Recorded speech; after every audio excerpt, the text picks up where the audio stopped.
இதுதான் கேரளா திருவனந்தபுரம் பக்கத்தில் இருக்க எர்த்தாவூர் முருகன் கோவில். மேலேருந்து பார்க்குறோம். கீழே தெரிகிறது ரோடு வழியாக கார் மேலே வரைக்கும் வரலாம், அதுக்கான வழி. பவழமல்லி நான் செடியாக தான் பார்த்துருக்கேன். இங்கே பார்த்தா ஒரு பெரிய மரமே நிற்கிது.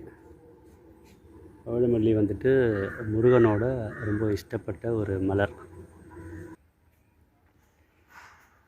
இதுதான் கோவிலுக்கு உள்ள ஃபோட்டோ நாட் அலவுடு, அதனால் உள்ளே போய் எடுக்கலை. கேரளா பாணியில் இருக்க கோவில், ஓடெல்லாம் போட்டு.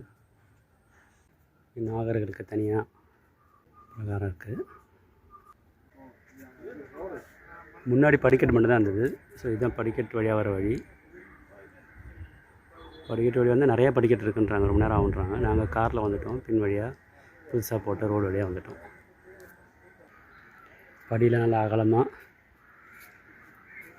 ரொம்ப ஸ்டீப்பாக எல்லாமே கட்டியிருக்காங்க. நடக்கிறதுக்கு ரொம்ப வசதியாக இருக்குது. கொடிமரம்,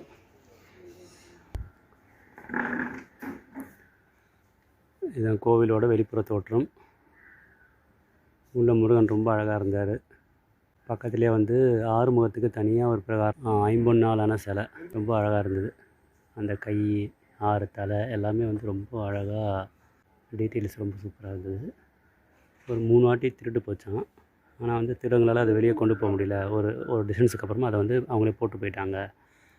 குளத்துலையோ கிணத்துலையோ எங்கேயோ போட்டு போயிட்டாங்க அப்படின்னு சொல்கிறாங்க. அந்தமாதிரி ஒரு சக்தி வாய்ந்த ஒரு தெய்வம். நிறைய காவடி வச்சுருக்காங்க. சஷ்டியில் ரொம்ப விசேஷமாக இருக்குமா, நல்ல கூட்டமாக இருக்கும். தேங்க்ஸ் ஃபார் வாட்சிங்.